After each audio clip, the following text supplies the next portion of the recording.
अनय भी वाइन पीते हुए बोला, मैं तुम लोगों को ये बताने वाला था कि तानिया भाभी की बेस्टी यानी वो चैटर बॉक्स दृष्टि मेरे ऑफिस में काम करती है। ये सुनते ही आर्य और विवेक दोनों स्माइल करने लगे। अब आगे। विवेक स्माइल करते हुए बोला, क्या बात है, तुम दोनों कल तो बिल्कुल अनजान थे, एक्सीडेंटली कॉफी शॉप में मिले और अब दोनों एक ही ऑफिस में काम करोगे। आर्य, आई एम श्योर कल को हमें पता चलेगा कि दृष्टि हमारी भाभी है और परसों तो हम अनय के बेबी होने की खुशी में नाच रहे होंगे।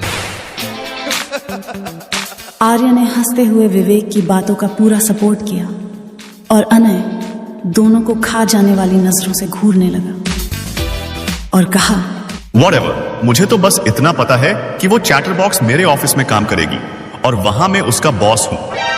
इसका मतलब है कि उसने जितनी भी बदतमीजियां मेरे साथ की है ना, उन सब के बदले मैं ही उससे लूंगा। आर्य वाइन की सिप लेते हुए बोला, तू कब से बच्चों की तरह हरकतें करने लगा भाई? इससे पहले कि अनय कुछ बोल पाता, विवेक पहले ही बोल पड़ा, प्यार का चक्कर है बाबू भैया, प्यार का चक्कर। अनय घूरकर विवेक की तरफ देखने लगा। आर्य तानिया और दृष्टि की तरफ देखते हुए बोला, उसे ज्यादा परेशान मत करना, समझा तू? देख, वो पहले से ही डरी हुई है। आर्य, सीरियसली तू उस बंदरिया के बारे में सोच रहा है? क्या मैं तेरा दोस्त नहीं? दोस्त है, इसलिए तो कह रहा हूं कि ज्यादा परेशान मत करियो उसे, वरना कहीं तेरे टॉर्चर से तंग आकर ऑफिस छोड़कर चली गई तो क्या करेगा? आर्य की बातें सुनकर मैं सोच में पड़ गया, क्योंकि उसकी बातों में दम था। दूसरी तरफ तानिया दृष्टि को समझाने में लगी थी, देख, तुझे ज्यादा सोचने की जरूरत नहीं है, ठीक है? तूने बताया ना कि अनय के डैड मिस्टर रजावत की तू फेवरेट एम्प्लॉई है। अगर अनय तुझे ज्यादा परेशान करने की कोशिश करे तो तू उनसे उसकी शिकायत कर देना। आई एम श्योर अनय का ऐसा कोई इरादा नहीं होगा। आई नो कि वो एक अच्छे इंसान है। दृष्टि घूरकर तानिया को देखने लगी और मन ही मन बोली, अच्छा, बहुत भरोसा है तुझे अपने देवर पर। दोनों बातें कर ही रही होती हैं कि तभी तानिया का ध्यान रेड वाइन की तरफ चला गया। पिछली बार उसने इसे टेस्ट किया था और उसे बहुत पसंद भी आया था, इसलिए वो रेड वाइन के ग्लास की तरफ अपना हाथ बढ़ाने लगी। इससे पहले कि वो इसे अपने हाथों में ले पाते, आर्य की नजर पहले ही उस पर पड़ गई और वो चलकर नहीं दौड़कर तुरंत तानिया के पास आया और हाथ पकड़कर उसे ड्रिंक लेने से रोक लिया। फिर वेटर को वहां से जाने के लिए कह दिया। ये देखकर तानिया का तो मुंह बन गया। आर्य उसके मासूम चेहरे की तरफ देखते हुए बोला, क्या कर रही थी अभी? तानिया एक नजर घूरकर आर्य को देखते हुए बोली, पूरी पार्टी में आपकी निगाहें तो मुझ पर ही थी, फिर भी आप पूछ रहे हैं कि क्या कर रही थी मैं? आर्य घूरकर तानिया की तरफ देखते हुए बोला, वो तो देखा मैंने कि तुम क्या कर रही थी, पर मैंने तुम्हें ड्रिंक करने से मना किया था ना। फिर तानिया भी मुंह फुलाकर बोली, ये अच्छा है, आप पूरी पार्टी में शॉट्स पे शॉट्स लगा रहे हैं और मैं जरा सा वाइन क्या टेस्ट करना चाहती थी, आप तो भड़क गए मुझ पर। आर्य प्लीज ना, मैं बस जरा सा, बिल्कुल थोड़ा सा टेस्ट करूंगी, प्रॉमिस। बोलते हुए वो इतनी मासूम बन रही थी कि आर्य उसके झांसे में आ गया, क्योंकि तानिया की खूबसूरत टिमटिमाती आंखें आर्य को हिप्नोटाइज करने लगी थी। इससे पहले कि आर्य उसकी बात मान जाता, आर्य के दिमाग में वो सारे सीन आने लगे जब पिछली बार तानिया ने ड्रिंक की थी और आर्य को कितना परेशान किया था। आर्य वो सब याद करके बोला, नहीं, बिल्कुल भी नहीं, अंडरस्टैंड। ये सुनते ही तानिया ने अपना मुंह फूला लिया और अपने हाथों को फोल्ड करके खड़ी हो गई। आर्य उसके फुले हुए गालों को अपने हाथों में भरते हुए बोला, जान, मैं तुम्हें डांट नहीं रहा। देखो, मैंने ड्रिंक की क्योंकि मुझसे वो हैंडल हो जाती है, पर मुझे तुम पर पूरा यकीन है कि तुमसे वो हैंडल नहीं हो पाएगी, इसलिए मैं तुम्हें मना कर रहा हूं। फिर तानिया आर्य को पूरी तरह इग्नोर करके वहां से जाने लगी तभी एक रोमांटिक ट्यून प्ले हुआ और वहां पर मौजूद 2-4 कपल डांस करने लगे। ये देखकर आर्य ने तानिया के हाथ को पकड़ लिया और उसे अपनी तरफ खींच लिया, जिससे तानिया के दोनों हाथ आर्य की चेस्ट पर आ गए। आर्य उसके चेहरे पर आ रहे बालों को कान के पीछे करने लगा और उसकी कमर पर अपने हाथ रखकर उसे एकटक देखने लगा। पहले तो तानिया ने उसे इग्नोर कर दिया, पर जब उसने आंख उठाकर ऊपर देखा तो आर्य की निगाहें उसी पर थीं। ये देखकर तानिया ब्लश करने लगी और उसके फेस पर एक क्यूट सी स्माइल आ गई। अगर वो दोनों वहां अकेले होते तो आर्य पक्का उसकी इस अदा पर उसके होंठों को किस कर लेता।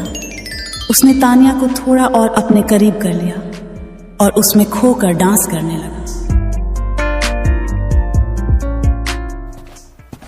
दृष्टि इधर उधर देखते हुए चले जा रही थी। तभी उसकी सैंडल उलझ गई और वो गिरने ही वाली थी कि 2 मजबूत बाहों ने उसे कसकर थाम लिया। जब उसने आंख उठाकर देखा तो वो अनय था। अनय स्माइल करते हुए बोला, मिस मेहता संभल कर, आप तो अभी से गिरने लगी। ये सुनकर दृष्टि घूर कर अनय को देखने लगी। दृष्टि को ऐसे देखते हुए देखकर अनय मन ही मन हंसने लगा। फिर उसने दृष्टि की तरफ अपना हाथ बढ़ाकर डांस के लिए इनवाइट किया, पर दृष्टि उसकी बात का जवाब दिए बगैर ही जाने लगी। अनय अपना मास्टर स्ट्रोक लगाते हुए बोला, अगर तुमने मेरे डांस प्रपोजल को एक्सेप्ट नहीं किया तो मैं समझूंगा कि तुम मुझसे डर गई। ये सुनकर दृष्टि के कदम रुक गए और अपनी आंखें छोटी करते हुए अनय को घूरने लगी। मजाल है कि आज तक दृष्टि कोई चैलेंज हारी हो। फिर अनय की तरफ बढ़कर दृष्टि ने उसके हाथों में अपना हाथ दे दिया। अनय को पूरा कॉन्फिडेंस था कि उसकी ये ट्रिक काम कर जाएगी और सच भी साबित हुई। दोनों रोमांटिक ट्यून पर कपल डांस करने लगे।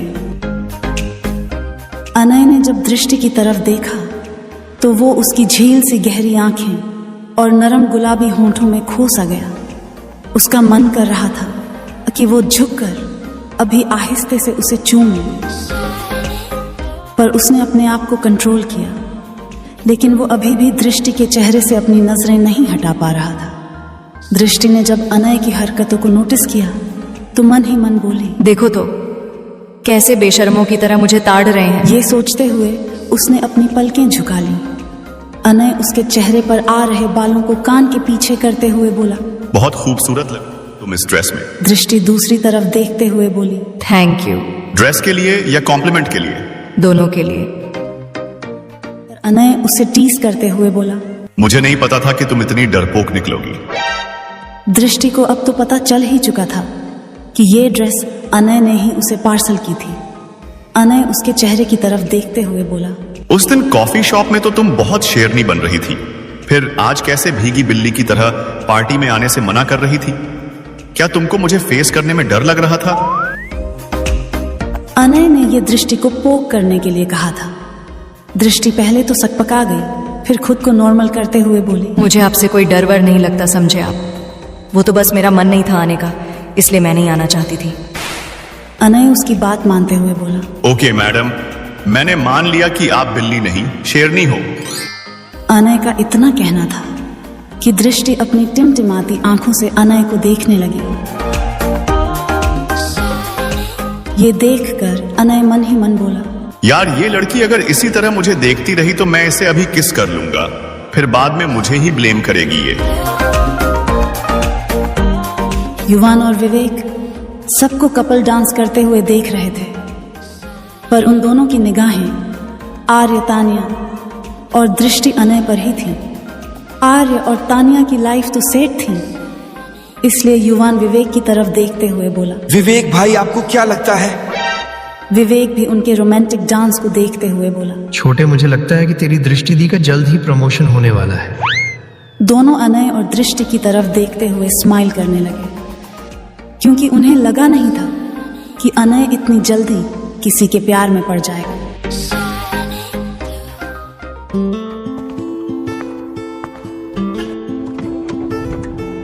पार्टी के बाद सभी अपने अपने घर के लिए निकल गए। आर्य ने आज तानिया को ड्रिंक करने नहीं दी, इसलिए वो आज पूरे होश में थी। बस उसे नींद बहुत आ रही थी। वो कार ड्राइव कर रहे आर्य के कंधे पर सिर रखकर सो गई।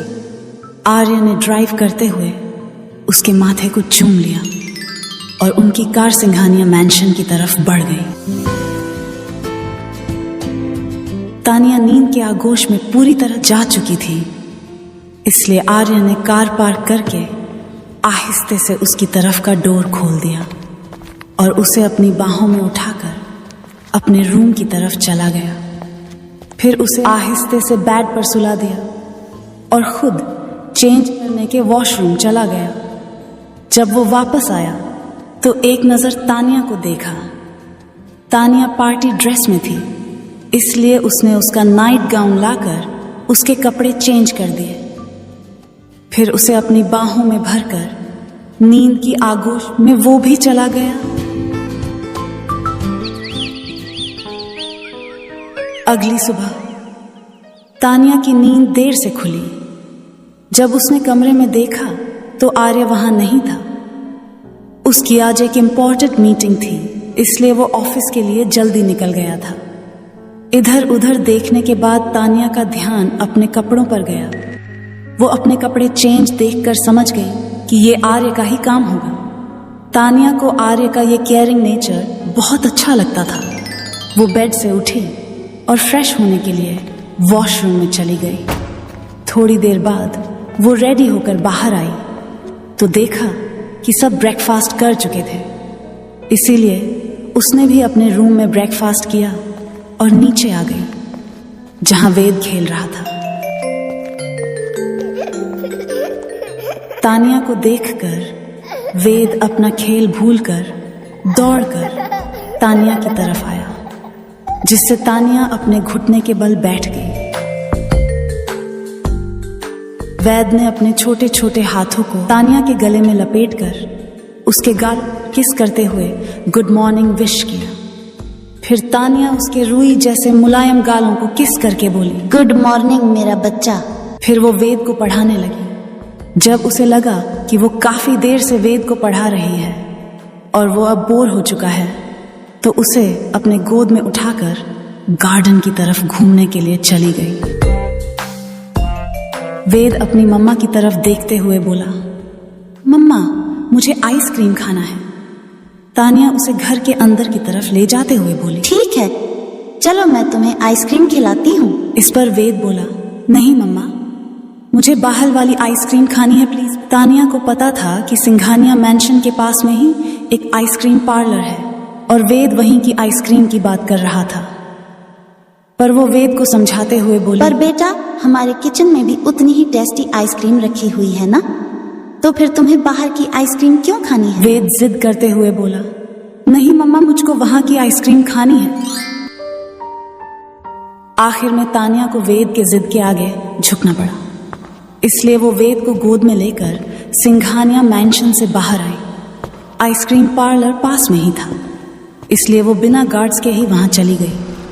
जब वो दोनों आइसक्रीम लेकर वापस आ रहे थे, तब उनके पास से एक लग्जरी कार गुजरी जो थोड़ी दूर जाकर रुक गई। फिर उसमें से एक आदमी बाहर आया और वेद को तानिया की गोद से छीनकर कार के अंदर ले गए। ये सब इतनी जल्दी में हुआ कि तानिया को भी कुछ समझ नहीं आया। उसने वेद को वापस लाने की बहुत कोशिश की, उसे छुड़ाने की भी बहुत कोशिश की।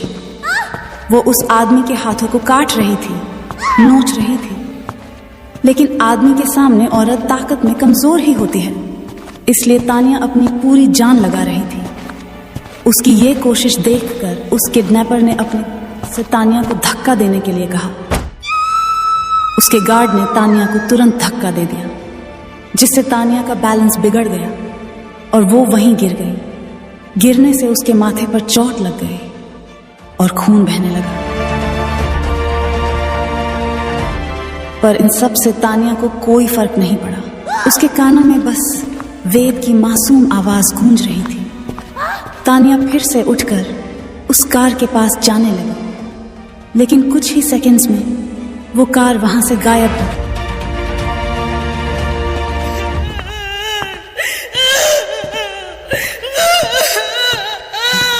लहूलुहान तानिया रोते हुए घर के अंदर आई। उसके माथे से खून बह रहा था, पर उसे इन सब का कोई होश नहीं था। युवान अभी अभी कॉलेज से वापस आया था। वो तानिया को घबराता हुआ देख उसके पास गया और उसके चोट को देखते हुए बोला, भाभी आपको ये चोट? युवान का इतना कहना था कि तानिया युवान की तरफ देखते हुए अपने आंखों में आंसू लेकर बोली, युवान वेद। युवान तानिया के दोनों कंधों को पकड़कर बोला, भाभी आप ठीक तो हो? और क्या हुआ वेद को? तानिया घबराते हुए बोली, युवान वेद को किसी ने ये सुनकर युवान के पैरों तले से जमीन खिसक गई, क्योंकि अगर ये बात आर्य को पता चल गई तो वो खून की नदियां बहा देगा। युवान तानिया की तरफ देखते हुए बोला, भाभी आप रूम में जाइए, मैं कुछ करता हूं। तानिया रोते हुए अपने कमरे में आ गई।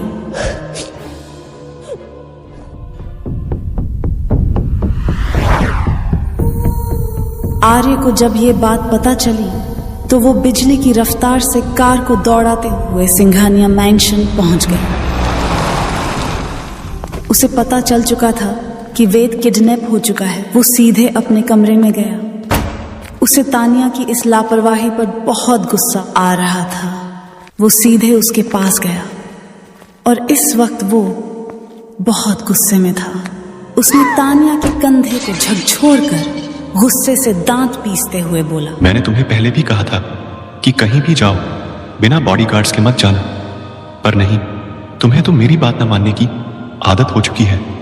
आज तुम्हारी वजह से मेरा वेद मुझसे दूर हो गया है। मत भूलो कि तुम इस घर में सिर्फ वेद की वजह से हो। आर्य की कही बातें तानिया को तीर की तरह चुभ रही थी। उसे आर्य से इन वर्ड्स की बिल्कुल भी उम्मीद नहीं थी।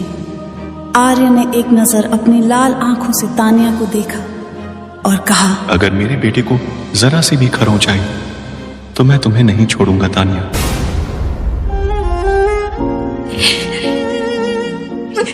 उसे सुनाने के बाद आर्य वहां से निकल गया। तानिया अपने चोट के साथ वहीं खड़ी रही। उसकी आंखों के कोनों से लगातार आंसू बहने लगे। आर्य अपने गुस्से में ये तक भूल गया था कि तानिया को भी चोट आई।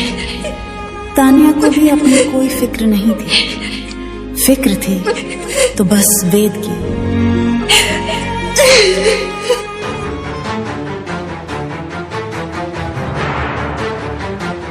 वेद की किडनैपिंग के पीछे आखिर किसका हाथ है?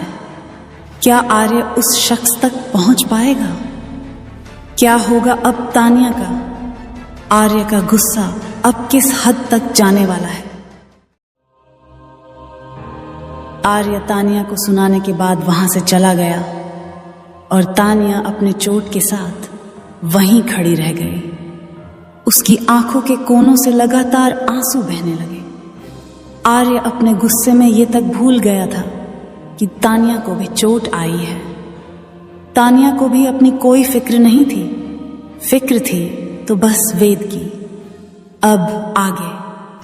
तानिया रोते हुए वेद के कमरे में आई और अपनी रोनी आवाज में बोली, आई एम सॉरी बेटा, आज आप मम्मा की लापरवाही की वजह से मम्मा से दूर चले गए। ये बोलते हुए वो वहीं फर्श पर बैठ गई और उसके छोटे से बेड पर अपना सिर टिका दिया। ये सच था कि अगर वेद को कुछ हो गया तो वो खुद को कभी माफ नहीं कर पाएगी। आर्य उस कमरे से बाहर आ चुका था और युवान उनके कमरे की तरफ ही था। जब आर्य तानिया को डांट रहा था, युवान भी उनकी सारी बातें सुन रहा था, जो कि उसे बिल्कुल भी अच्छा नहीं लग रहा था। वहां से निकलते ही आर्य ने अपने सारे रिसोर्सेस को काम पर लगा दिया। समर्थ और तेजस को भी इंपॉर्टेंट इंस्ट्रक्शंस दिए, जो कि वेद को ढूंढने में बहुत इंपॉर्टेंट हो सकते थे। सभी अपने काम पर लग चुके थे। आर्य अपनी टीम ब्लैक जैगुआर स्क्वाड के सामने खड़े होकर बोला, अगले 1 घंटे के अंदर मुझे मेरे बेटे की लोकेशन चाहिए, अंडरस्टैंड? उसे पूरा यकीन था कि वो आज के आज ही वैद्य को ढूंढ निकालेगा, फिर चाहे उस किडनैपर ने वेद को कहीं भी छिपाकर क्यों न रखा हो। उसे वेद की बहुत फिक्र हो रही थी, क्योंकि था तो वो एक छोटा बच्चा ही।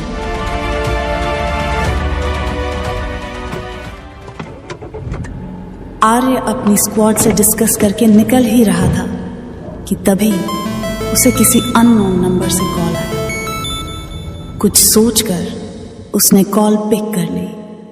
सामने से एक जानी पहचानी आवाज आई। गुड इवनिंग आर्य, मुझे ऐसा क्यों लग रहा है कि तू जी जान से अपने बेटे को ढूंढने में लगा है। आर्य समझ गया कि वो विक्रांत खन्ना ही है।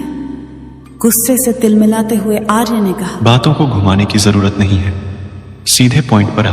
आर्य की बात सुनकर विक्रांत डेविल स्माइल करने लगा और बोला, ये हुई ना बात आर्य सिंघानिया, तुम्हारा प्यारा बेबी वेद मेरे कब्जे में है। मुझे तो समझ ही नहीं आता कि तुम जैसा इंसान इतनी बड़ी बेवकूफी कैसे कर सकता है। बिना सिक्योरिटी गार्ड्स के ऐसे ही अपने बच्चे को बाहर जाने दिया। पर वो क्या है ना कि विक्रांत खन्ना हाथ आया मौका अपने हाथों से जाने नहीं देता।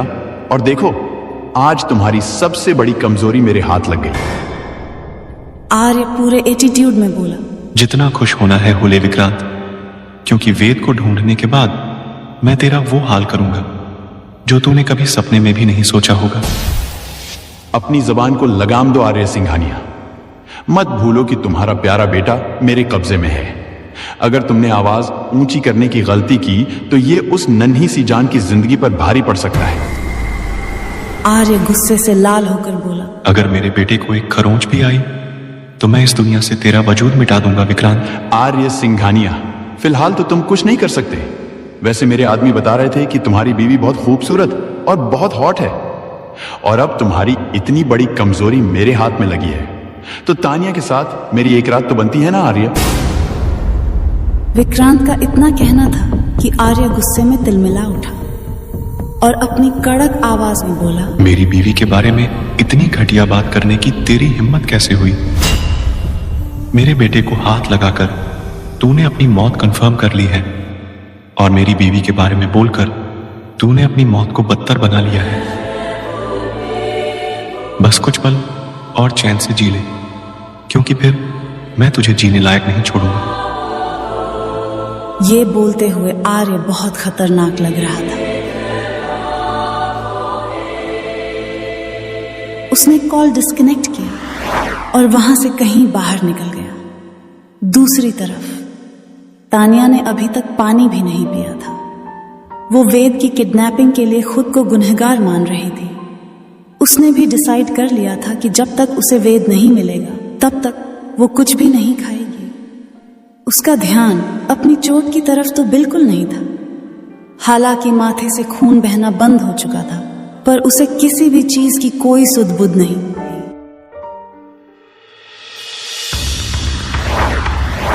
अब तक ब्लैक जैगुआर स्क्वाड की पूरी टीम शहर के चारों तरफ फैल चुकी थी।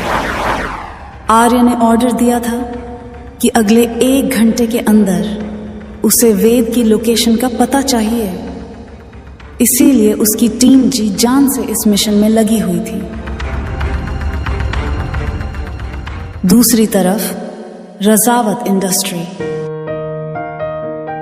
आज एज अ बॉस अनय का ऑफिस में पहला दिन था, इसीलिए सभी डिपार्टमेंट के मैनेजर्स उसके लिए फूलों का बुके लेकर उसके वेलकम के लिए खड़े थे।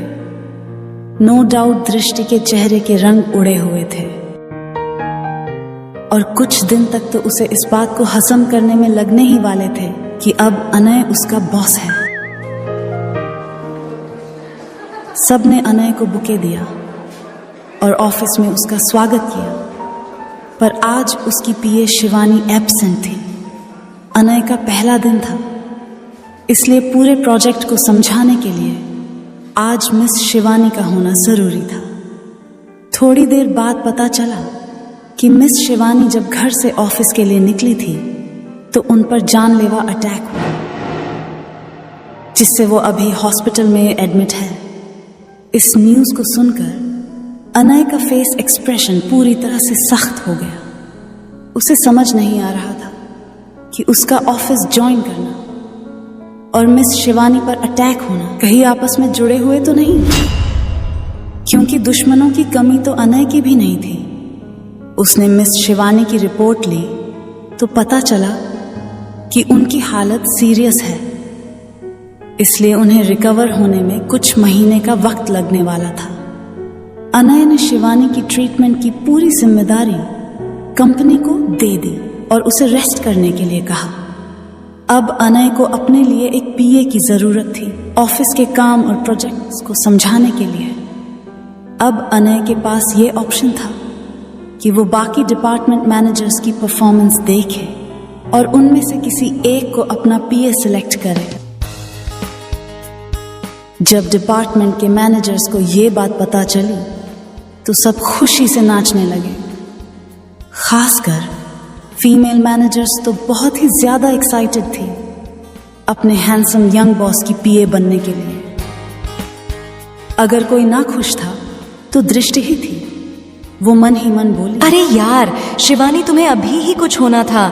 पता नहीं कौन मिस्टर रिवेंज का पीए बनेगा, जो भी बने, पर भगवान जी मेरा नंबर उनकी लिस्ट में दूर दूर मत रखना प्लीज। प्लीज भगवान मुझे बचा लेना।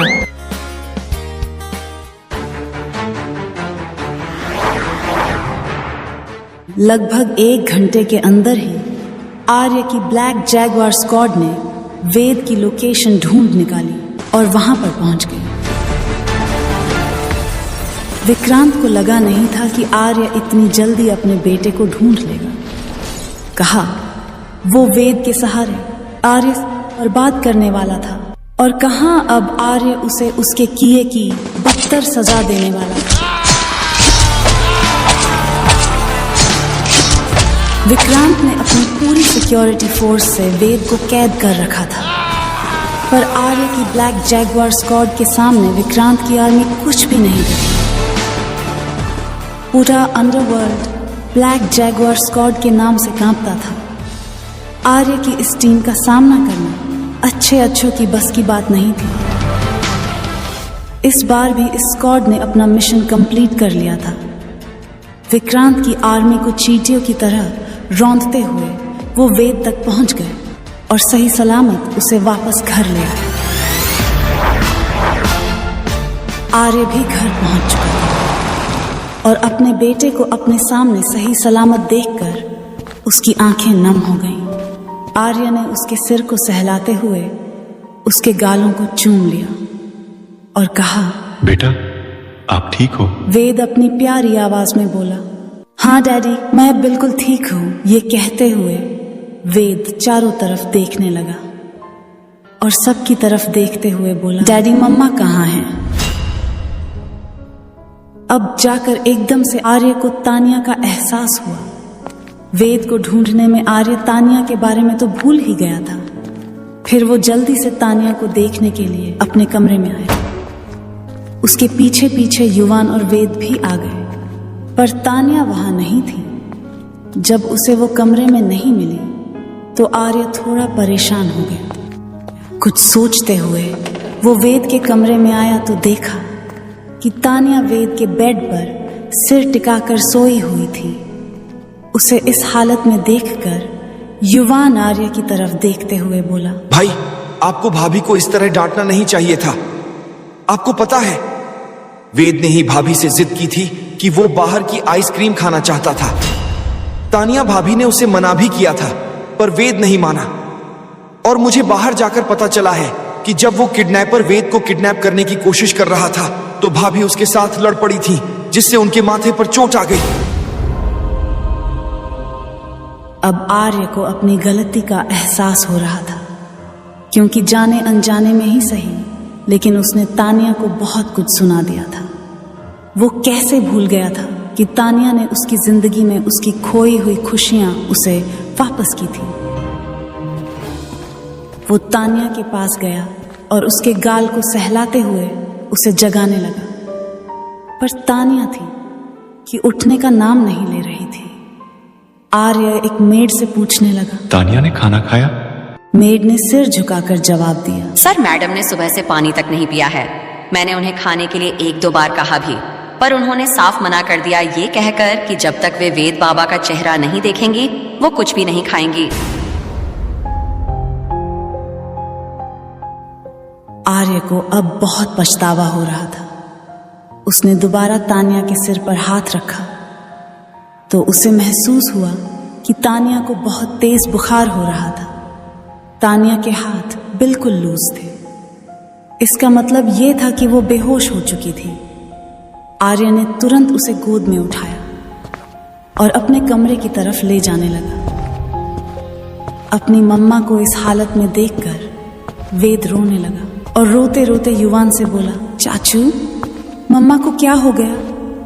युवान उसे गोद में उठाकर आर्य के कमरे की तरफ ले जाते हुए उसके आंसुओं को पोंछते हुए बोला, बेटा आप टेंशन मत लो, आपकी मम्मा अभी ठीक हो जाएंगी। वेद ने अपनी नम आंखों से आहिस्ते से हाँ में सिर हिला दिया। आर्य ने डॉक्टर को कॉल कर दिया था, इसीलिए थोड़ी ही देर में वहां डॉक्टर आ गए। उन्होंने तानिया का चेकअप किया और बताया, सर, मैम बेहोश हो गई हैं और इनकी बीपी भी काफी डाउन है, फीवर भी काफी तेज है। मैंने इन्हें इंजेक्शन दे दिया है जिससे थोड़ी ही देर में इन्हें होश आ जाएगा। फिर मेडिसिन की पर्ची आर्य की तरफ देते हुए बोली, ये कुछ मेडिसिन हैं, इन्हें टाइम टू टाइम देते रहिएगा। साथ में इनके डाइट का भी ध्यान रखिएगा और अभी जैसे ही इन्हें होश आए तो इन्हें खाना खिला दीजिएगा। आर्य ने हाँ में सिर हिलाया और डॉक्टर वहां से चली गई। वेद अपनी भीगी आंखों से अपने डैडी के पास आया और अपनी मुरझाई सी आवाज में बोला, डैडी, मम्मा को क्या हुआ है? वो कब तक ठीक होंगी? डैडी, मुझे मम्मा से बात करनी है, प्लीज उन्हें उठने के लिए बोलिए ना। ये सुनते ही आर्य ने वेद को अपने सीने से लगा लिया। अब वो कैसे वेद को बताए कि तानिया की इस हालत का जिम्मेदार वो खुद है। आर्य की कही बातों को तानिया भूल पाएगी या फिर तानिया की जिंदगी में एक नया मोड़ आएगा। वेद अपनी भीगी आंखों से अपने डैडी के पास आया और अपनी मुरझाई सी आवाज में बोला, डैडी, मम्मा को क्या हुआ? वो कब तक ठीक होंगी? डैडी, मुझे मम्मा से बात करनी है, प्लीज उन्हें उठने के लिए बोलो ना। अब आगे अपने बेटे की बात सुनकर आर्य उसे अपनी गोद में भरकर उसके सिर को चूमते हुए बोला, बेटा आप टेंशन मत लो, आपकी मम्मा बहुत जल्द ठीक हो जाएंगी और फिर आपके साथ बातें भी करेंगी। वेद अपने डैडी के गोद में बैठा हुआ अपने छोटे छोटे हाथों से तानिया के सिर को सहला रहा था। उसके छूने से जैसे तानिया को होश आने लगा। थोड़ी देर में ही तानिया ने अपनी आंखें खोली और अपने सामने वेद को देखते ही झट से उठकर बैठ गई और वेद को अपनी बाहों में भरकर उसके सिर को किस करने लगी और रोते हुए बोली, मेरे बच्चे कहाँ चले गए थे आप? आपको पता है आपकी मम्मा की जान निकल गई थी। वेद तानिया के चेहरे को अपनी हथेलियों में भरने की कोशिश करते हुए उसके आंसुओं को पोंछने लगा और बोला, मत लोइए मम्मा, देखिए मैं आ गया हूं, ऑल आपके पास हूं। तानिया ने एक बार फिर अपनी नम आंखों के साथ वेद को अपनी बाहों में कस लिया और थोड़ी देर तक दोनों यूं ही रहे। फिर आर्य वेद के सिर को सहलाते हुए बोला, ओके बेबी, अभी आप चाचू के साथ अपने कमरे में जाओ, मम्मा बीमार है तो उन्हें रेस्ट करने दो बेटा। वेद ने हाँ में सिर हिलाया और अपने युवान चाचू के साथ अपने कमरे की तरफ चला गया। उसके जाते ही आर्य ने मेड की लाई हुई खाने की प्लेट तानिया के पास रखकर उसमें से एक बाइट तानिया की तरफ बढ़ाते हुए बोला, खाना खा लो। तानिया ने अपनी नम आंखों के साथ एक नजर आर्य को देखा, फिर दूसरी तरफ देखते हुए बोली, मुझे भूख नहीं है। आर्य अपनी बात पर जोर देते हुए बोला, भूख नहीं है, फिर भी चुपचाप खाओ, तुम्हें अभी मेडिसिन लेनी है। तानिया उसकी तरफ देखे बिना ही बोली, आपको मेरी फिक्र करने की जरूरत नहीं है, मैं मर भी गई तो क्या होगा, वेद का ख्याल रखने के लिए कोई और आ जाएगा। तानिया की इस बात पर आर्य का पारा चढ़ गया, पर तानिया ने कुछ गलत भी तो नहीं कहा था। सुबह आर्य ने ही तानिया से अनजाने में ही पर कहा तो था कि वो इस घर में सिर्फ वेद की वजह से है। तानिया तो सिर्फ वही कह रही थी। आर्य ने अपने गुस्से को काबू में कर लिया, क्योंकि अभी तानिया की तबीयत ठीक नहीं थी और तानिया पर गुस्सा करना नहीं चाहता था। तानिया ने आर्य के हाथों से वो प्लेट ले लिया और अपनी नम आंखों के साथ खाना खाने लगी। खाते वक्त उसकी आंखों से आंसू गिर रहे थे और ये देखकर आर्य को बहुत बुरा लग रहा था। आज पहली बार वो अपने की पर बचता रहा था। आर्य समझ गया था कि उसके कहे उन वर्ड से तानिया बहुत हर्ट हुई है। तानिया की आंखों के एक आंसू आर्य के सीने को चीरने का काम कर रहे थे।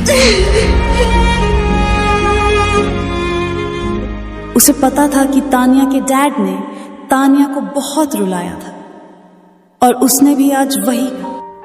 ये सोचकर ही आर्य का दिल बैठा जा रहा था।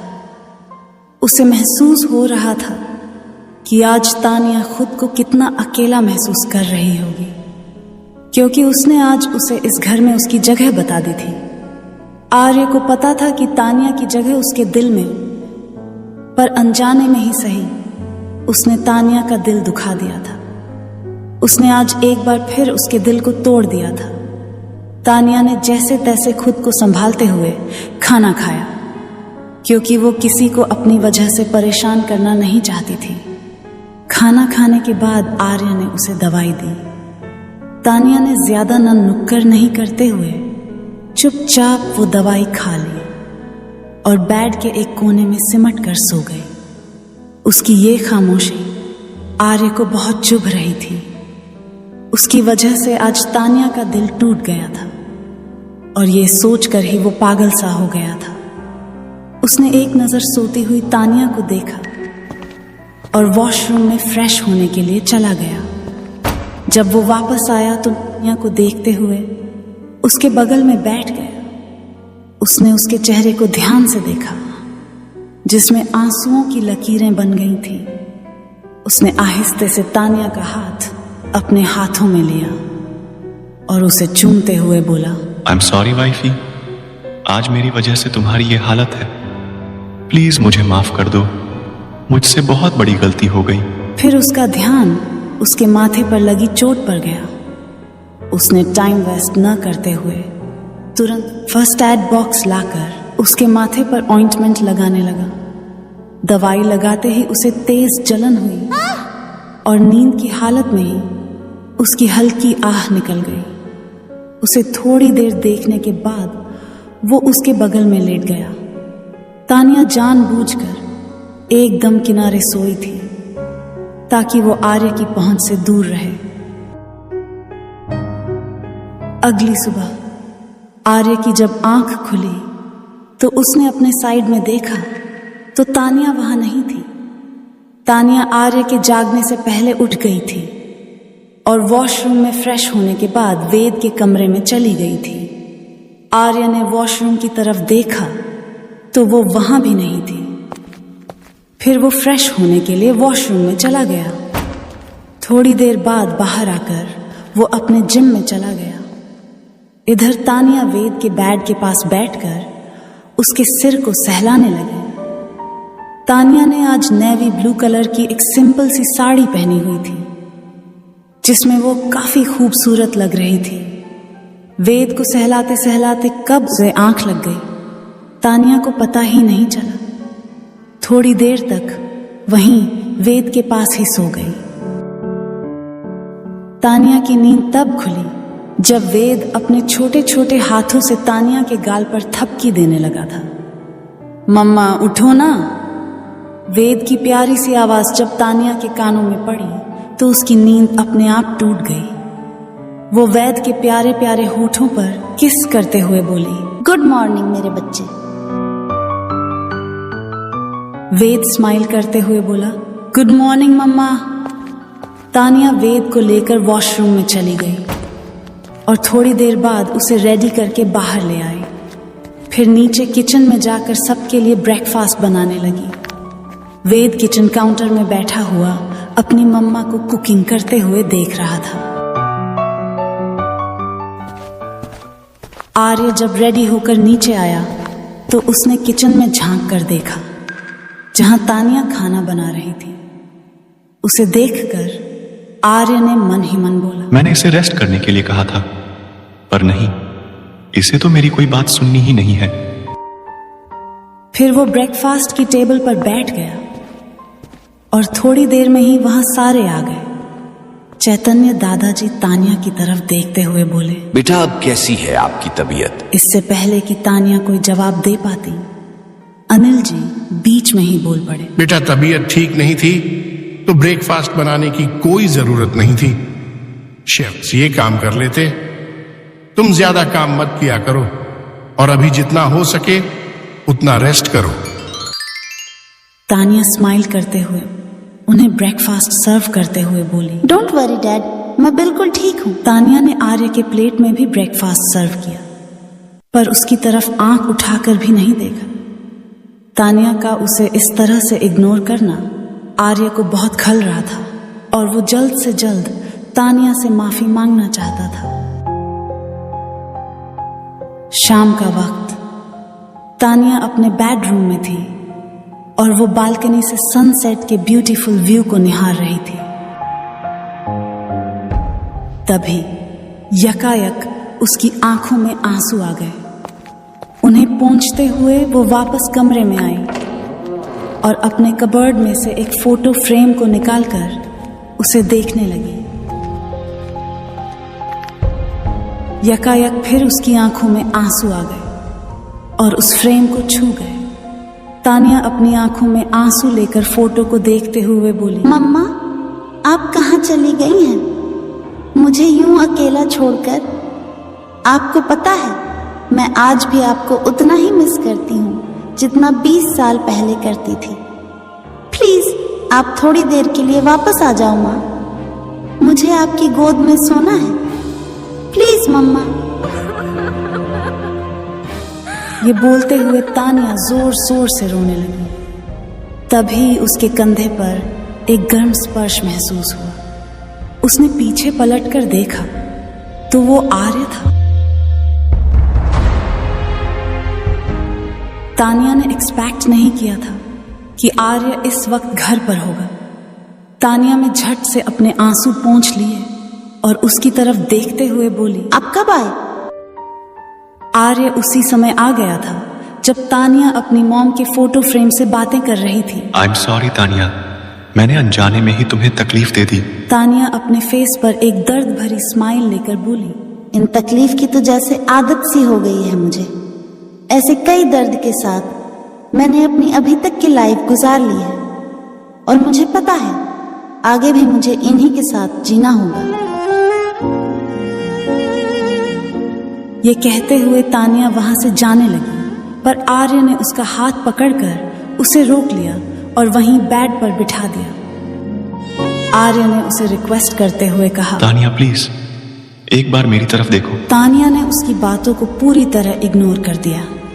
आर्य ने एक बार फिर उससे रिक्वेस्ट करते हुए कहा, प्लीज वाइफी, मुझे तुम्हारा यूं इग्नोर करना बहुत चुभ रहा है, प्लीज मेरी तरफ देखो। तानिया ने अपनी मॉम की फोटो फ्रेम को अपने हाथों में कसकर आर्य की तरफ अपनी आंख उठाकर जैसे ही देखा तो वैसे ही उसकी आंखों के आंसू उसके गालों पर गिर गए। आर्य ने उन्हें पोंछने के लिए जैसे ही अपना हाथ बढ़ाया, तानिया उसे रोकते हुए बोली, रहने दीजिए, अब मैंने आंखों में इन आंसुओं के साथ जीना सीख लिया है। इतना कहने के साथ ही उसकी आंखों से आंसू की बूंदें टपकने लगी। आर्य अपनी नम आंखों से तानिया की तरफ देखते हुए बोला, क्या मैं इन्हें देख सकता हूँ? तानिया ने ज्यादा न सोचते हुए वो फ्रेम आर्य की तरफ बढ़ा दिया। आर्य एकटक उस फ्रेम को निहारने लगा। तानिया अपनी भरी आंखों के साथ बोली, मेरी मॉम है।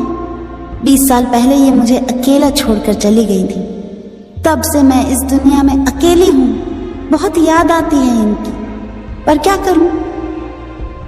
जब मैं छोटी थी तो इन्होंने मुझसे कहा था कि सभी मुझसे बहुत प्यार करेंगे, कोई मुझे तकलीफ नहीं देगा। पर जब बड़ी हुई तो पता चला कि इस दुनिया में मेरे लिए सिर्फ और सिर्फ दर्द और तकलीफों के सिवा और कुछ भी नहीं। ये कहते हुए वो फूट फूट कर रो पड़ी थी। आर्य को लगा कि अब अगर तानिया को नहीं संभाला गया तो वो टूट जाएगी। वो पहले भी अपनी लाइफ में इससे भी ज्यादा हार्ट ब्रेक्स सह चुकी है, पर अब वो उस कगार पर थी कि एक बार वो बिखरी तो फिर से संभल नहीं पाएगी। आर्य तानिया के पास आया और उसे अपने बाहों में जकड़ लिया। तानिया उससे छूटने के लिए छटपटाने लगी, रोते हुए बोली, छोड़ दीजिए मुझे आपके एहसान की कोई जरूरत नहीं है। पहले भी मैंने अकेले जिंदगी जी है, मुझे किसी के भी सहारे की कोई जरूरत नहीं है। उस दिन भी मैं अपनी बदकिस्मती से दूर भागना चाहती थी, पर आपने मुझे जाने नहीं दिया ताकि आप भी मुझे टॉर्चर कर सके। ये कहते हुए वो जोर जोर से रोने लगी और लगातार उससे छूटने की कोशिश भी कर रही थी, पर आर्य उसे छोड़ने के बजाय उस पर अपनी पकड़ मजबूत कर रहा था। आज आर्य को रियलाइज हो रहा था कि तानिया अपनी पूरी लाइफ में हमेशा से हर्ट होती ही आई है। सबसे पहले माँ को खो देने का गम, फिर अपनी स्टेप मॉम का टॉर्चर, उसके बाद तो उसके खुद के डैड ही उसके खिलाफ हो गए थे। तानिया की पूरी जिंदगी स्ट्रगल से भरी हुई थी।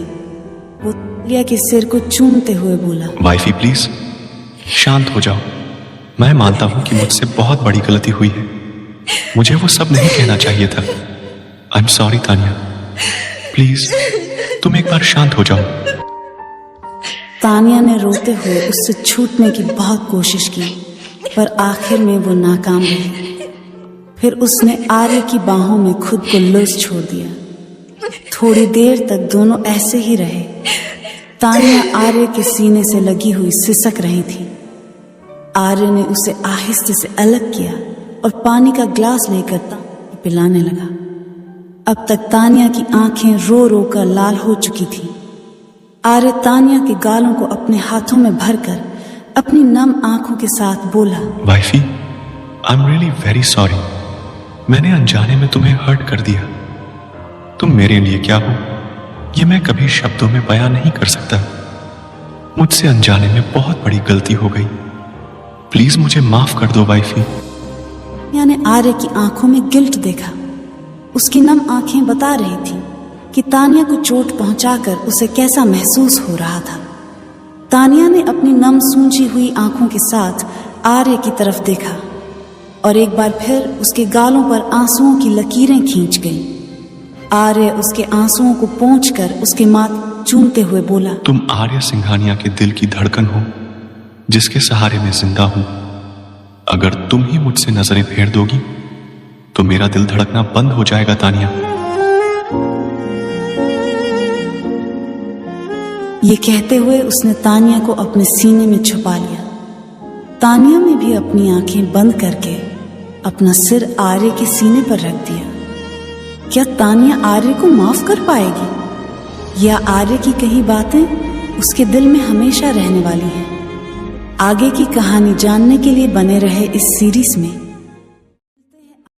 तुम आर्य सिंघानिया के दिल की धड़कन हो जिसके सहारे मैं जिंदा हूं। अगर तुम ही मुझसे नजरें फेर दोगी तो मेरा दिल धड़कना बंद हो जाएगा तानिया।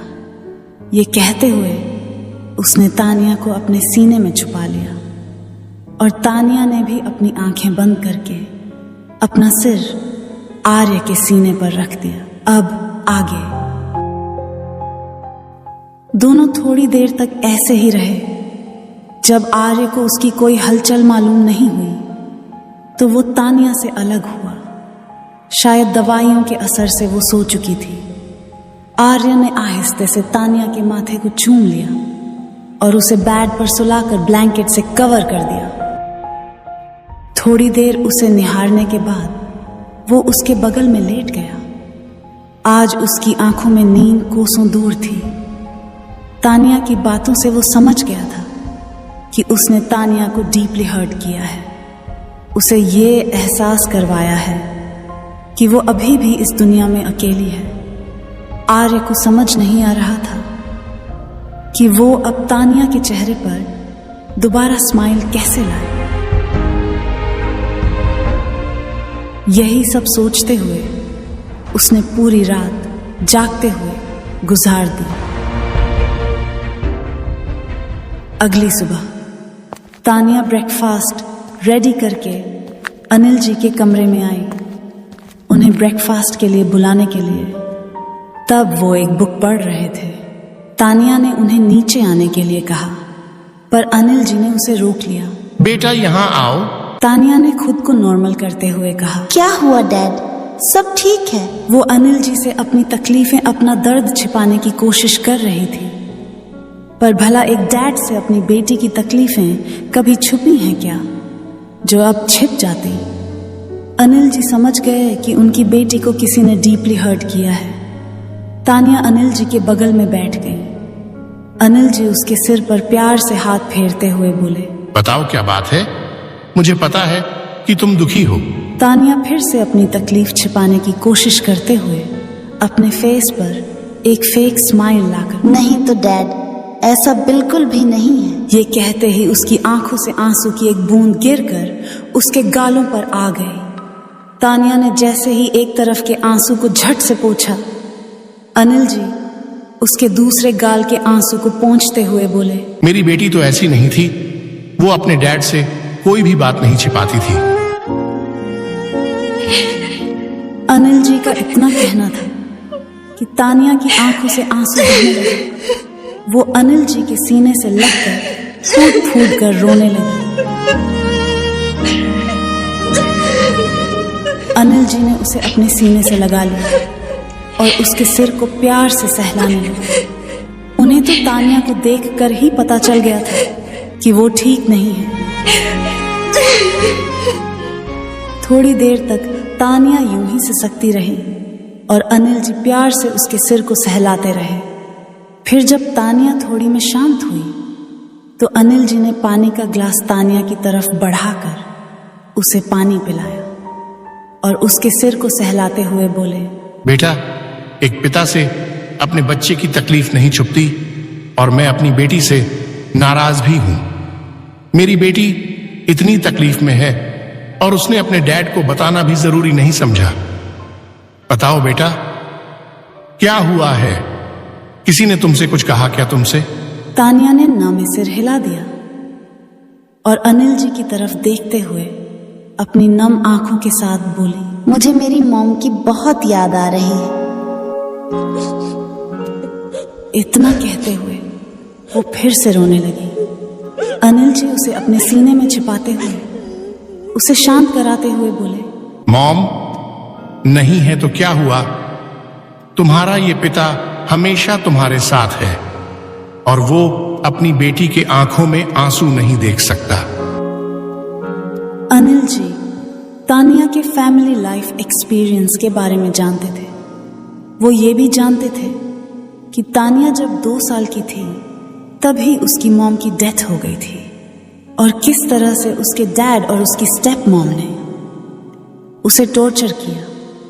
इन सब के बारे में भी वो जानते थे, पर अनिल जी ये भी महसूस कर रहे थे कि हो न हो जरूर कोई और बात भी है जो तानिया उनसे छिपा रही है। पर उन्होंने उस पर ज्यादा जोर नहीं दिया और उसे ये कहकर भेज दिया कि तुम चलो, मैं थोड़ी देर में आता हूं। युवान अनिल जी के कमरे के बाहर ही खड़ा था। उससे तानिया की ये हालत देखी नहीं जा रही थी। अनिल जी ने उसे अपने कमरे में बुलाया। युवान अनिल जी के बगल में बैठ गया। उसकी तरफ देखते हुए अनिल जी बोले, बेटा, मैं जानना चाहता हूं कि तुम्हारी भाभी को क्या हुआ है। मुझे पूरा यकीन है कि जरूर किसी ने उससे कुछ कहा है। युवान ने एक नजर अनिल जी को देखा, फिर आर्य और तानिया की सारी बातें उन्हें बताने लगा। किस तरह वेद के किडनैप होने पर आर्य ने सारा ब्लेम उसके सिर पर डालकर उसे कितना कुछ सुना दिया था। ये सुनकर अनिल जी का चेहरा बिल्कुल सख्त हो गया। अनिल जी सामने की तरफ देखते हुए बोले, मुझे तो पहले ही अंदाजा हो गया था कि तानिया जरूर किसी की बात से हर्ट हुई है, पर वो तुम्हारा भाई ही होगा ये नहीं सोचा था। उसकी हिम्मत भी कैसे हुई मेरी बेटी को डांटने की। आने दो उसे, आज मैं उसकी खबर लेता हूं। ये कहते हुए अनिल जी कमरे से बाहर आकर ब्रेकफास्ट की टेबल के पास चले गए और युवान मन ही मन बोला, आज तो आर्य भाई गए। दूसरी तरफ रसावत इंडस्ट्रीज। अनय अपने कैबिन में बैठा हुआ अपने सभी डिपार्टमेंट मैनेजर्स की परफॉर्मेंस रिपोर्ट देख रहा था। उसे इन्हीं में से किसी एक को अपना पीए सिलेक्ट करना था, क्योंकि उसकी पीए मिस शिवानी पर अटैक होने के बाद उनको काफी टाइम लगने वाला था दोबारा ऑफिस ज्वाइन में। दृष्टि की परफॉर्मेंस रिपोर्ट देखते हुए अनय स्माइल करने लगा और बोला, That's right. ये चैटर बॉक्स काम के मामले में बहुत हार्ड वर्किंग और पंक्चुअल है, तो इसका मतलब ये है कि ये सिर्फ मेरे साथ आंख मिचौली खेलती है। दृष्टि, अब तो तुम ही मेरी पीए बनोगी। अब मैं भी देखता हूं कि मेरे साथ तुम कितना आंख मिचौली खेलती हो। फिर वो मीटिंग हॉल में गया जहां सभी डिपार्टमेंट के मैनेजर्स ऑलरेडी बैठे हुए थे। दृष्टि ने तो ऑफिस से छुट्टी लेने की भी कोशिश की थी, पर आज उसे किसी भी कीमत पर छुट्टी नहीं मिलने वाली थी। वो भगवान से मन ही मन प्रे कर रही थी कि पीए न बने, और थोड़ी देर में ही रिजल्ट सबके सामने आ गया और बेशक पीए दृष्टि ही सिलेक्ट हुई। उसे तो बिल्कुल भी समझ नहीं आ रहा था कि वो कैसे रिएक्ट करे। उसे तो अनय पर पूरा यकीन हो गया था कि अनय ने उसे बदला लेने के लिए उसे ही पीए सिलेक्ट किया है। वो अपनी सीट पर खड़े होते हुए बोले, thank you for great opportunity sir, पर मैं इस पोस्ट को ठीक से हैंडल नहीं कर पाऊंगी, इसलिए आप किसी और को सिलेक्ट कर लीजिए। अनय सबकी तरफ देखते हुए अपनी सर्द आवाज में बोला, उसकी कोई जरूरत नहीं है मिस मेहता। मैंने बहुत सोच समझकर यह डिसीजन लिया है और मैं ये एक्सपेक्ट नहीं करता कि कोई मेरे इस डिसीजन से एग्री नहीं करता। इसके बाद तो जैसे किसी की हिम्मत ही नहीं हुई कुछ बोलने की, और वैसे भी सब दृष्टि के पीए बनने से खुश ही थे, क्योंकि वो इसकी पूरी पूरी हकदार थी। सबने दृष्टि के लिए जोरदार तालियां बजाईं।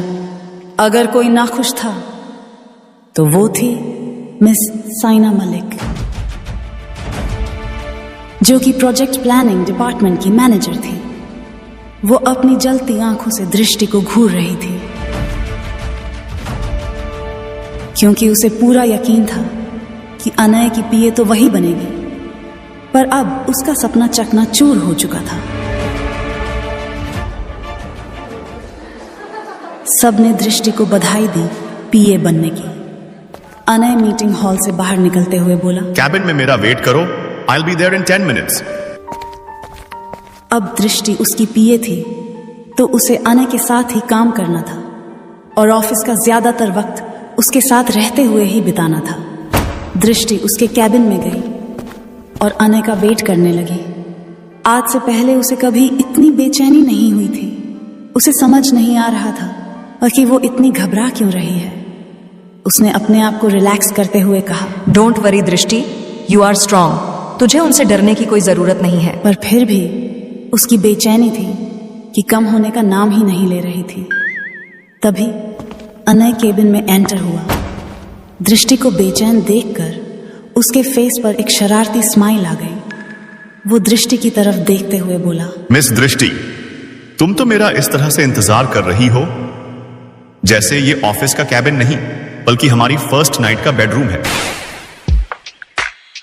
दृष्टि अपनी बड़ी बड़ी आंखों से अनय को घूरने लगी और बोली, मिस्टर रजावत, आप इतने बेशर्म हैं।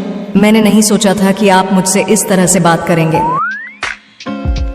अनय डेविल स्माइल करते हुए दृष्टि के पास जाने लगा, पर इससे पहले ही दृष्टि चेयर से उठ खड़ी हुई और दीवार की तरफ पीछे हटने लगी। अनय उसकी तरफ बढ़ते हुए बोला। तो तुम्हें क्या लगा था मैं तुमसे किस तरह की बातें करूंगा? दृष्टि पीछे हटते हुए और हकलाते हुए बोली, दूर दूर रहिए मुझसे, समझे आप? पर अनय पर उसकी किसी भी बातों से कोई फर्क नहीं पड़ रहा था। वो दृष्टि के पास पहुंचकर अपने हाथ को दीवार पर टिकाकर उसकी तरफ झुकने लगा। इससे दृष्टि की दिल की धड़कनें कई गुना बढ़ गईं और उसने अपनी आंखें कसकर बंद कर ली। अनय ने पहले तो उसके इस डरे हुए फेस की एक फोटो अपने मोबाइल में कैप्चर किया और कहा, तुम अपने छोटे से दिमाग से ये ख्याल निकाल दो कि मैं तुम्हें इस ऑफिस से निकाल दूंगा, और एक बात अपने दिमाग में डाल दो कि जब तक मैं इस ऑफिस में हूं तब तक मेरी पीए तुम ही रहोगी। अंडरस्टैंड? दृष्टि अपनी टिमटिमाती आंखों से अनय की तरफ देखते हुए बोली, ओके सर। चलो अब पहले अपने और मेरे लिए कॉफी लेकर आओ, फिर हम काम शुरू करते हैं। फिर कॉफी की सिप लेने के बाद दृष्टि उसे अपकमिंग प्रोजेक्ट्स के बारे में समझाने लगी। दूसरी तरफ अनिल जी आज बेसब्री से आर्य का इंतजार कर रहे थे। उन्होंने आर्य को फोन करके पहले ही घर जल्दी आने के लिए कह दिया था। आर्य ने इसका रीजन भी पूछा था, लेकिन अनिल जी इस पर उसे कुछ नहीं कहा, बस उसे जल्दी आने के लिए कहकर फोन काट दिया था। शाम का वक्त। आर्य आज अपने टाइम से पहले घर आ चुका था और आते ही सीधा अनिल जी के कमरे में चला गया। अंदर आते ही अपने डैड का सख्त चेहरा देखकर वो समझ गया कि कोई जरूर सीरियस बात होगी। अनिल जी ने उसे बैठने के लिए कहा। आर्य बैठ गया और उनकी तरफ देखते हुए सर्द आवाज में बोला, कहिए डैड, आपको क्या बात करनी थी? सब ठीक तो है ना? अनिल जी आर्य की तरफ देखते हुए बोले, कुछ भी ठीक नहीं है, इसलिए तुम्हें बात करने के लिए बुलाया है। डैड मैं कुछ समझा नहीं। मैं ये क्या सुन रहा हूं? तुमसे मुझे ये उम्मीद नहीं थी आर्य। डैड आप जो भी कहना चाहते हैं प्लीज साफ साफ कहिए ना। अनिल जी तानिया की बात आर्य के सामने रखते हुए सख्त होकर आर्य से बोले, आर्य तुमने तानिया को क्या समझ रखा है? क्या वो कोई पैसे लेकर वेद का ख्याल रखने वाली मैड है? तुम्हें पता है कि तुम्हारी तीखी बातों से वो अंदर तक टूट गई है। क्या जरूरत थी तुम्हें इस तरह से तानिया से बात करने की? अनिल जी आज आर्य के ऊपर बहुत गुस्सा कर रहे थे। आर्य गिल्ट भरे चेहरे से उनके सामने चुपचाप उनकी बात सुन रहा था, क्योंकि वो जानता था कि उससे गलती हुई थी और उसके सामने और कोई नहीं, उसके डैड ही थे जो उसे सुना रहे थे। आर्य गिल्ट भरी आवाज में बोला, आई एम सॉरी डैड, मुझे मेरे के पर बहुत पछतावा है। मैं वेद की फिक्र में भूल गया था कि वो भी तो वेद की मां है। डैड मैं मानता हूं कि मुझसे बहुत बड़ी गलती हुई है और तानिया का मुझे इग्नोर करना जायज है, क्योंकि मैंने ही तो उसे ये एहसास करवाया है कि वो इस दुनिया में अकेली है। मुझे समझ नहीं आ रहा कि मैं तानिया को वापस से ठीक कैसे करूं। उसकी खामोशी हर वक्त मेरे सीने को चिढ़ने का काम करती है। डैड मैं उससे बहुत प्यार करता हूं, पर पता नहीं कैसे मैं उस दिन अपने गुस्से को कंट्रोल नहीं कर पाया और अपना सारा गुस्सा उस पर निकाल दिया। पर डैड ये गलती अब दोबारा कभी नहीं होगी। प्लीज डैड इसके लिए आप भी मुझे माफ कर दीजिए। क्या अनिल जी अब आर्य को माफ करेंगे या तानिया को नॉर्मल करने में उसकी मदद करेंगे? क्या करेगा अब आर्य तानिया के लिए? आर्य अनिल जी का हाथ पकड़कर बोला, डैड मुझसे ये गलती अब दोबारा कभी नहीं होगी और इसके लिए प्लीज आप मुझे माफ कर दीजिए। अब आगे। अनिल जी आर्य की तरफ देखते हुए बोले, अनजाने में ही सही, पर तुमसे गलती तो हुई है। तुम जानते हो ना तानिया का पास्ट लाइफ एक्सपीरियंस कैसा रहा है। वो हमेशा ही अकेली रही है।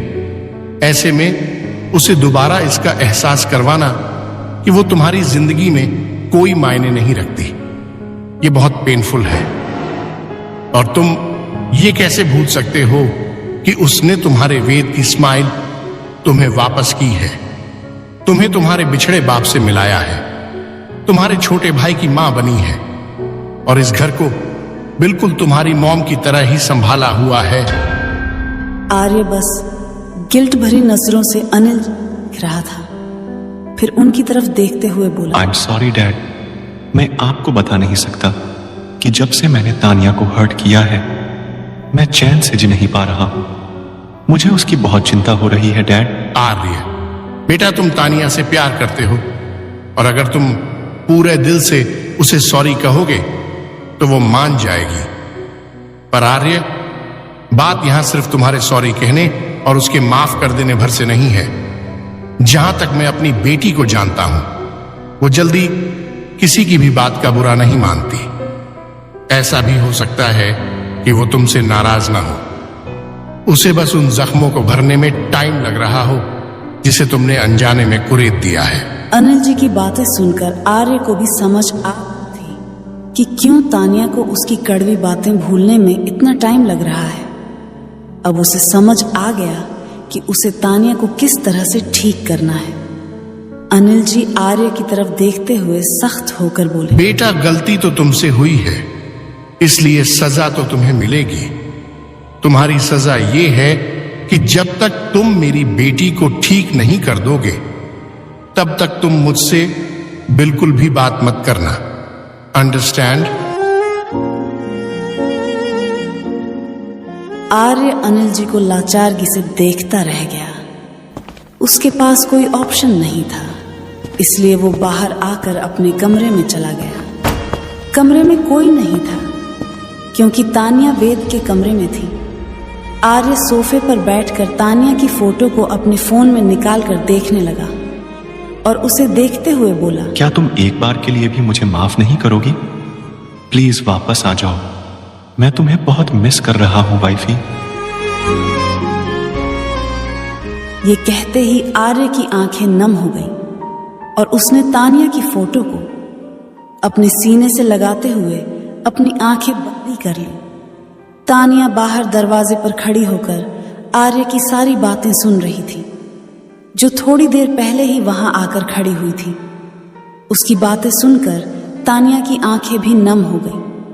आर्य की बातों से वो हर्ट जरूर हुई थी, पर वो इतनी भी बेरहम नहीं थी कि आर्य को ऐसे तड़पते हुए देखे।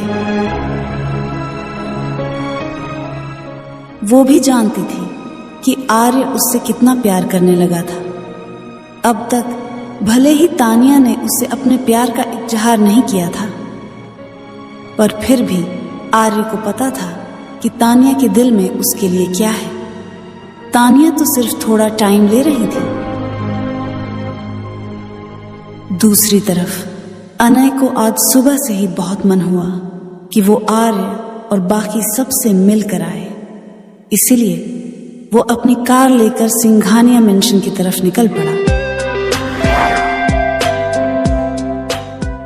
रास्ते में उसे ऑटो के लिए चिल्लाती हुई एक लड़की दिखी जो कहीं जाने के ऑटो का वेट कर रही थी। ये लड़की और कोई नहीं, दृष्टि ही थी। उसे देखकर अनय ने अपनी कार रोक ली और उसकी तरफ देखते हुए बोला, कहां जाना है मैडम? बताओ, मैं तुम्हें ड्रॉप कर देता हूं। अनय को देखकर तो दृष्टि का मुंह बन गया और वो उसकी तरफ देखते हुए बोली, आपके साथ जाने से अच्छा तो मैं पैदल ही चली जाऊंगी। अनय सामने की तरफ देखते हुए बोला, मुझे गाली देना हो गया हो तो गाड़ी में आकर बैठो। कहीं ऐसा ना हो कि ऑटो का वेट करते करते तुम यहीं बूढ़ी हो जाओ। अनय की बात सुनकर दृष्टि ताव में आ गई और वो अनय की तरफ घूरते हुए बोली, खबरदार, जो मेरी उम्र के बारे में कुछ कहा तो आपसे ज्यादा खूबसूरत हूं मैं, समझे आप? उसका जवाब सुनकर अनय स्माइल करने लगी। उसने सुना था कि लड़कियां अपनी एज को लेकर कुछ ज्यादा ही कॉन्शियस होती हैं और वो आज देख भी रहा था। अनय उसकी तरफ देखते हुए धीरे से बोला, अगर तानिया भाभी की फ्रेंड नहीं होती तो तुम्हें भाव भी नहीं देता मैं। खुद को क्या मिस वर्ल्ड समझ रखा है? आईने में जाकर देखो, बिल्कुल बंदरिया लगती हो। दृष्टि उसकी तरफ घूरते हुए बोली, कुछ कहा आपने?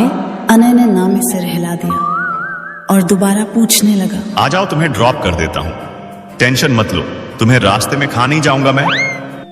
दृष्टि उसकी तरफ देखते हुए बोली, आपका कोई भरोसा भी तो नहीं है? शक्ल से ही राक्षस ही लगते हो। दोनों एक दूसरे के लिए अपने मन में अलग अलग कहानियां बना रहे थे। इस दौरान दृष्टि को वहां एक भी ऑटो नहीं मिला, इसलिए थक हार कर वो अनय की कार में बैठ गई। अनय मन ही मन बोला, आ गया ना ऊंट पहाड़ के नीचे। दृष्टि सामने की तरफ देखते हुए बोली, कुछ कहा आपने? अनय ने ना में सिर हिला दिया। बताओ कहां जाना है? मैं तानिया से मिलने जा रही हूँ। ये सुनते ही अनय को जैसे सांप सूंघ गया। उसने अपना सिर पीटा और दृष्टि की तरफ घूरते हुए बोला, इतनी देर से क्या मैं भजन सुना रहा था? तुमसे यही तो पूछ रहा था ना कि कहां जाना है, पहले नहीं बता सकती थी क्या? ओ मिस्टर, आप ही थे जो बार बार मेरे पीछे पड़े थे। मैंने तो आपसे लिफ्ट मांगी भी नहीं थी। अनय भी खुद से बोला, सच कहा तुमने, गलती मेरी ही थी जो मैं तुम जैसी बंदरिया के मुंह लगा, जो सिर्फ दिन भर बस चपड़ चपड़ करना जानती है। कुछ कहा आपने? नहीं, मैं तो बस ये कह रहा था कि मैं भी आर्य से मिलने जा रहा था। तुमने पहले बता दिया होता तो बहुत मेहरबानी होती, और अब तक तो शायद हम पहुंच भी चुके होते। दृष्टि अनय की तरफ आंखें दिखाते हुए बोली, आपने मुझसे कब कहा था कि आप जीजू से मिलने जा रहे हैं? आप भी तो पहले बता सकते थे ना। ये सुनते ही अनय खुद को कोसने लगा। ओ माय गॉड, ये लड़की तो सच में महान है। आज तक मैंने अपनी लाइफ में ऐसा नमूना नहीं देखा। दृष्टि ने अनय की बात सुन ली और उसे घूरते हुए, क्या कहा आपने? मैं आपको नमूना लगती हूँ? मैं आपको नहीं छोड़ूंगी। वो इतना ही कह पाई थी कि तभी अनय ने उसे अपने करीब खींचकर उसके होठों को अपने होठों के बीच दबाकर उसे किस करने लगी। दृष्टि उससे छूटने के लिए छटपटाने लगी, पर अनय की पकड़ मजबूत थी, इसीलिए दृष्टि का कोई जोर उस पर नहीं चला। थोड़ी देर तक उसे किस करने के बाद अनय ने उसे रिलीज किया, लेकिन इससे पहले उसने दृष्टि के होठों को जोर से काट लिया। दृष्टि अपने होठों को सहलाते हुए घूरकर अनय की तरफ देखते हुए बोली, ये क्या बदतमीजी है? अनय उसकी तरफ स्माइल करते हुए देखने लगा और बोला, अब तुम मेरे सामने बक बक करने से पहले 100 बार सोचोगी, और अगर तुमने फिर से बक बक की तो तुम्हें चुप कराने के लिए मुझे किसका सहारा लेना पड़ेगा। सो बी केयरफुल। दृष्टि ने एक नजर अनय को देखा, फिर उससे मुंह फेर कर कार के विंडो की तरफ देखने लगी। अनय ने कार स्टार्ट की और सिंघानिया मैंशन की तरफ चल दी। थोड़ी देर बाद जब अनय की कार वहां पर पहुंची तो एक और कार वहां आकर रुकी। दूसरी वाली विवेक बाहर निकला। वो भी आज आर्य और बाकी सबसे मिलने के लिए आया था, लेकिन बाहर ही अनय और दृष्टि को साथ देखकर वो स्माइल करने लगा। अनय समझ गया कि उसके दोस्त के चेहरे पर इस बड़ी सी स्माइल का राज क्या है। विवेक दृष्टि की तरफ देखते हुए बोला, हेलो दृष्टि। दृष्टि ने उसे हाय कहा।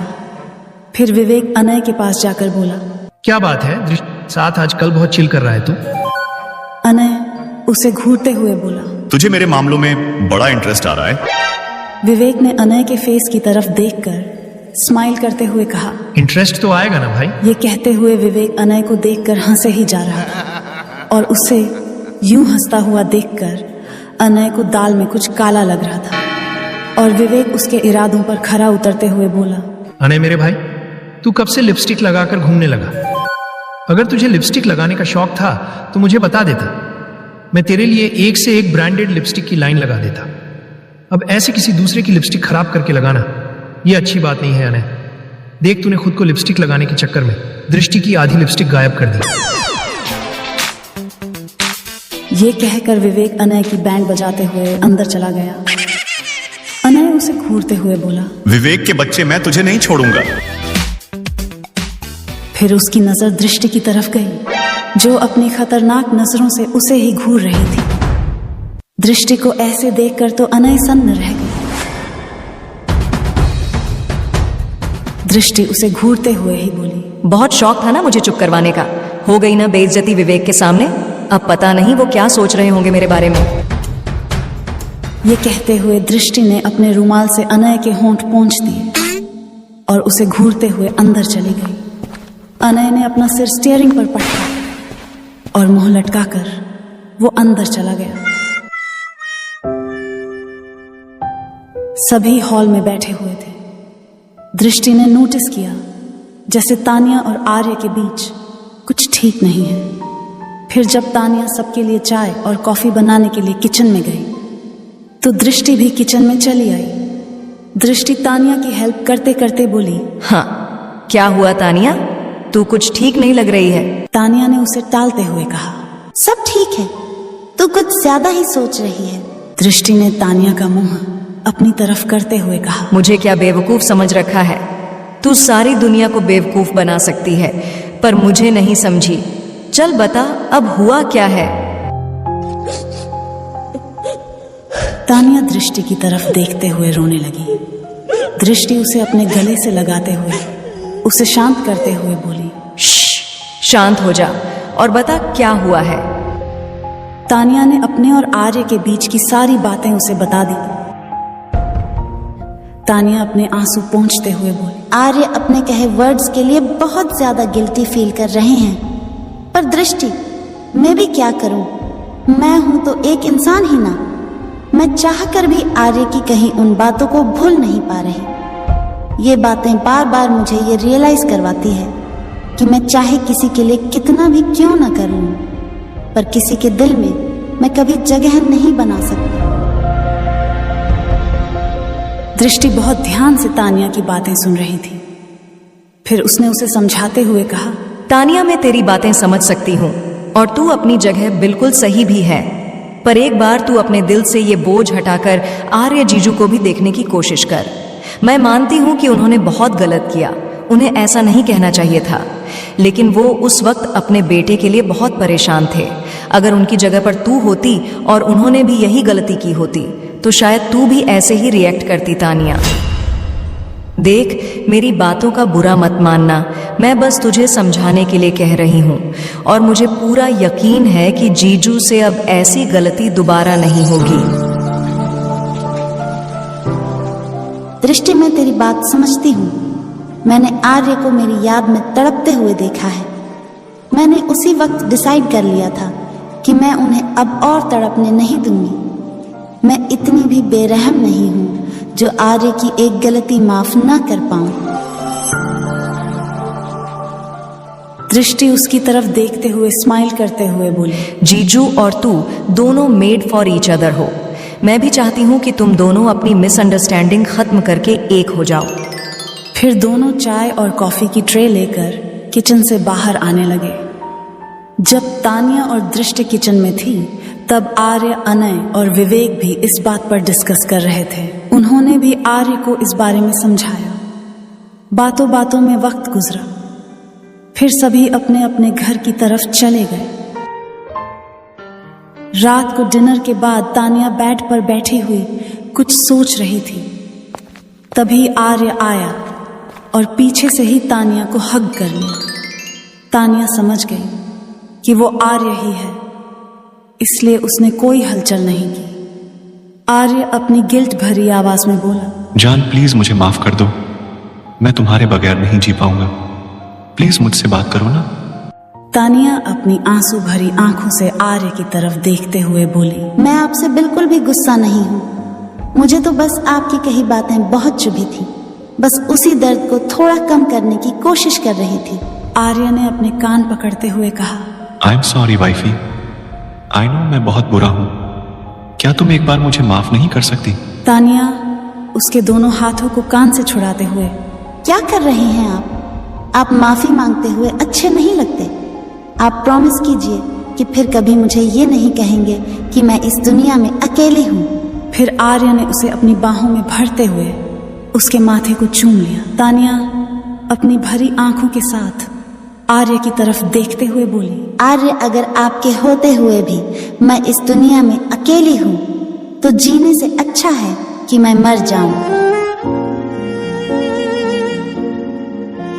आर्य उसके होठों को चूमते हुए बोला, तुम आर्य की जान हो तानिया। ये फैमिली मुझसे ज्यादा तुमसे प्यार करती है। वेद अपने डैडी से ज्यादा अपनी मम्मा से प्यार करता है। आर्य तुमसे है, तुम आर्य से नहीं। समझी तुम? कैसे मैं कहूं तुझसे, ये कहते हुए आर्य ने तानिया को अपने सीने से लगा लिया। रहना है तेरे दिल में। तानिया को भी एक सुकून मिल रहा था आर्य के सीने से लगकर। इन चंद दिनों में दोनों की जिंदगी एकदम उथल पुथल हो गई थी, पर अब इनके बीच सब ठीक हो चुका था। आर्य ने आहिस्ते से तानिया को बेड पर सुला दिया और उसके बगल में लेटते हुए उसे सीने से लगाकर अपनी आंखें बंद कर ली। तानिया को जहां आज एक दर्द से राहत मिली थी, वही आर्य भी उसे अपनी बाहों में भरकर चैन की नींद सो रहा था। आगे की कहानी जानने के लिए बने रहे इस सीरीज में। मिलते हैं आपसे इस कहानी के अगले चैप्टर में ओनली हाई रेटेड स्टोरी पर।